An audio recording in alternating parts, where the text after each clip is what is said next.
An unusual tale that dates back centuries. Countless reports from around the world. What is this chilling phenomenon that is leaving witnesses rattled? 911, what's your emergency? Hi, yes, I was driving, and this passenger, they disappeared. They disappeared. Yes.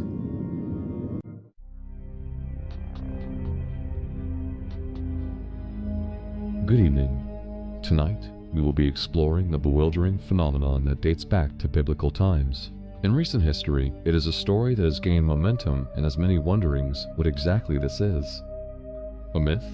Or a supernatural phenomenon? Oh, quemó la alfombra, la quemó la alfombra. La quemó, sí, la alfombra. La quemó, la derritió. La derritió, sí. Supuestamente. De ahí sí. salía el olor. Tonight, we have key witness testimonies of those that experienced firsthand this unworldly spectacle.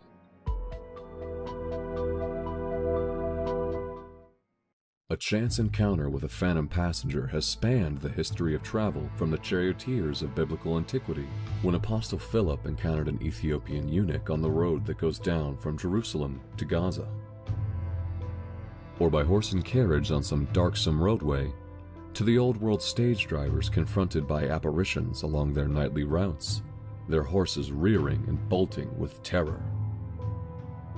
And so, as the vanishing hitchhiker stands the test of time, so does it reach across the earth. Sometimes driving along the highway, climbing the slopes of volcanoes on the islands of Hawaii, and the whispers among the midnight taxi drivers of Korea and Japan. On a rainy winter night on the Geha Highway between Jerusalem and Haifa, Israel, or maybe passing through the desert of the Wadi al-Natron on the road to Cairo. At a sharp turn of the Pont du Forêt along National 90 towards Chambray in France. And in Taiwan, Switzerland, Algeria, Sweden, India, Pakistan, Malaysia, Italy, Spain, Austria, and South Africa, such are the stories told. You were meant for me. I was meant for you. That never lets me be, for I'm content. The angels must have sent you, and they meant you just for me. Such stories are even apparent in pop culture. Spanning decades of media, the presence of eerie passengers have come to challenge the idea that these are just stories or testimonies of an unworldly phenomenon.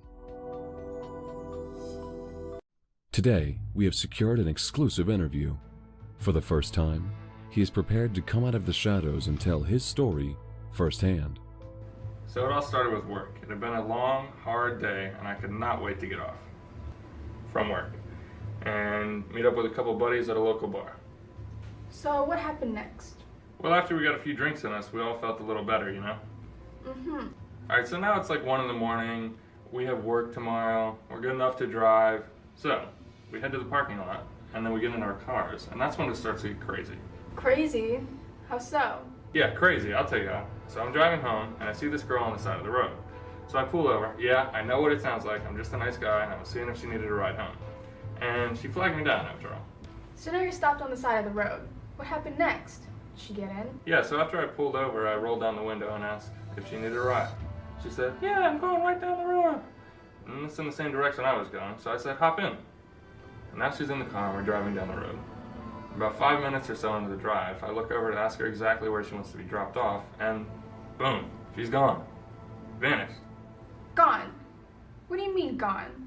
Did she get out and tug and roll out of the car? She was gone. She disappeared. And I didn't know if this was real or not, so I tried to convince myself, but it was real. Wow, that must have been quite the experience. Yes, it was, and I'll never forget it. It still haunts me to this day.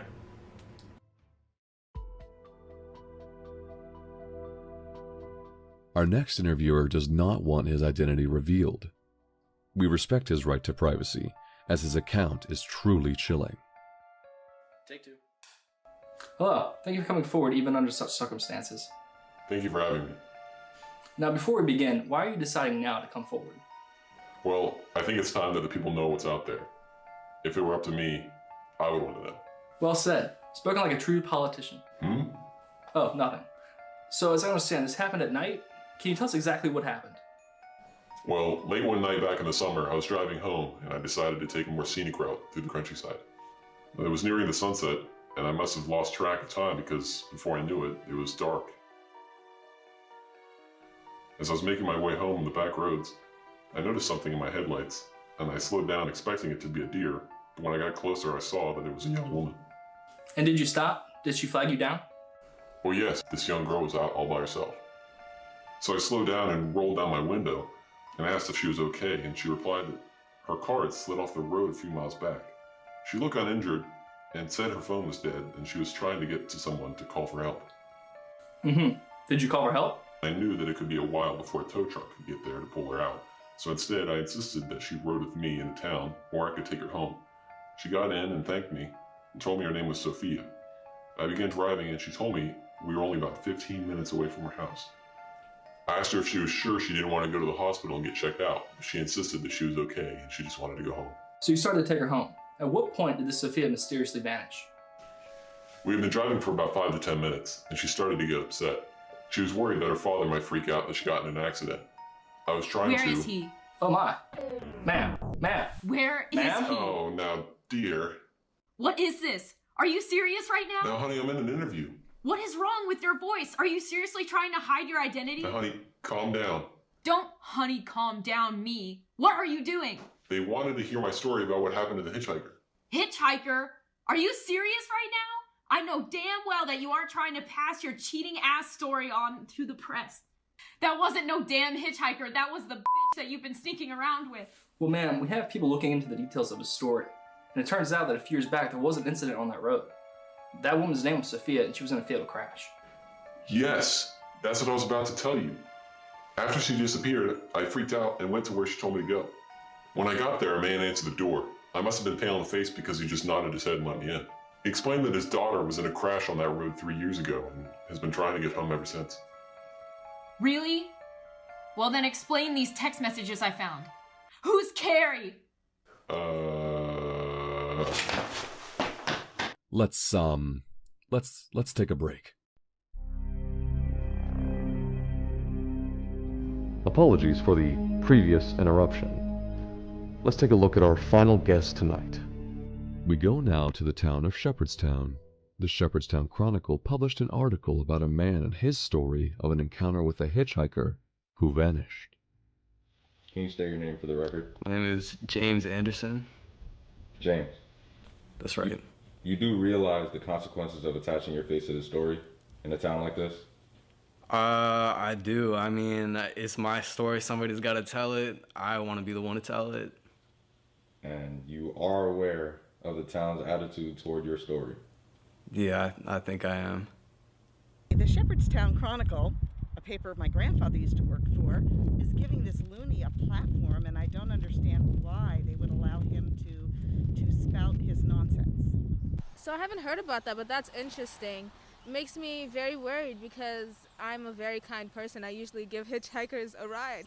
Shepherdstown's a wonderful place, and I go out and walk my dog at 10 o'clock at night and never think anything of it.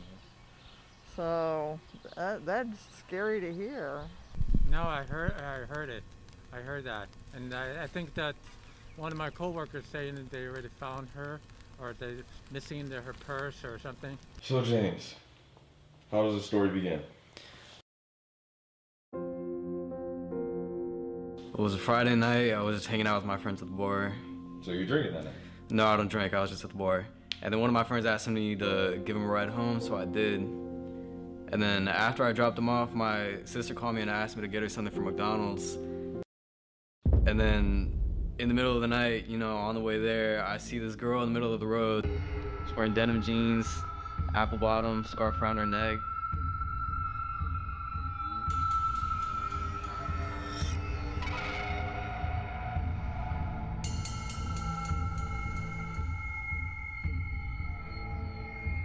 It didn't seem like it was anything spooky or anything. It was just that this girl looked like she needed a ride. So I pulled up and let her in the car. I told her I was gonna have to stop by McDonald's.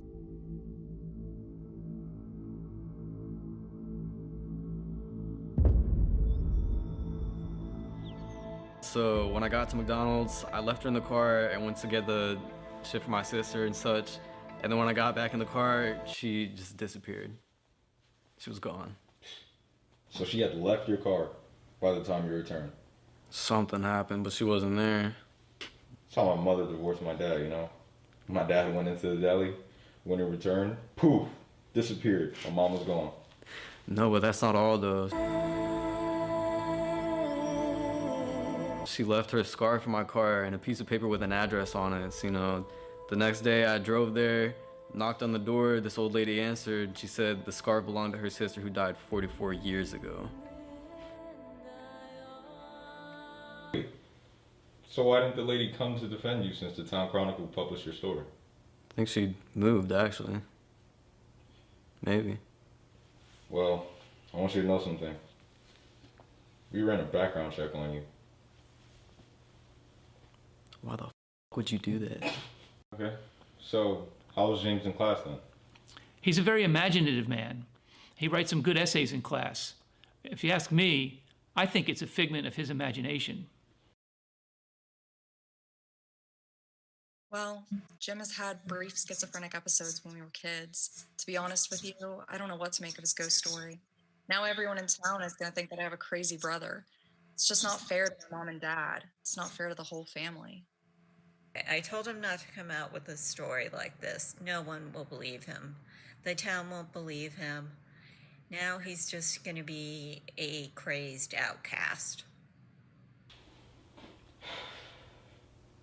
No one seems to believe your story, James. Not even your family. What do you say about that? Well, that's why I'm talking to you.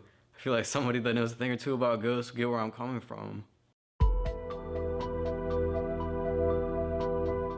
After the mayor's cover was blown by his wife, he lost his re-election campaign, his credibility, and his home in the divorce.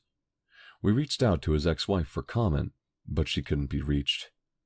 It has since been discovered that James had been showing early signs of schizophrenia and is now receiving help after coming forward.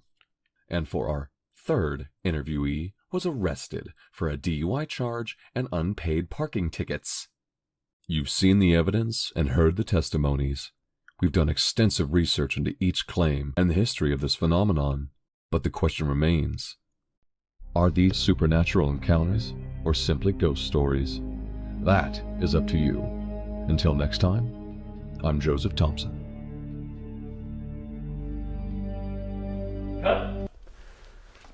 Problem is, there is no hitchhiker. It's just a phenomenon called an urban legend.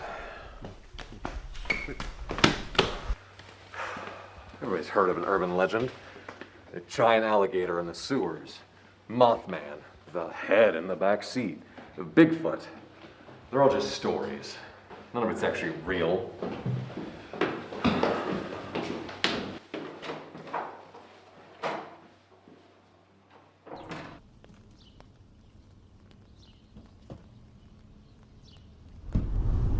Like, look, police never actually receive reports from motorists who picked up mysterious hitchhikers, and anyone who's interviewed never know the motorist personally. But, hey, don't feel bad. Urban legends are just things that get into folklore and are just things that are on everybody's mind at the time. And besides, everyone likes a good ghost story that sends a chill down your spine every now and then. Shit! Asshole! What is his deal?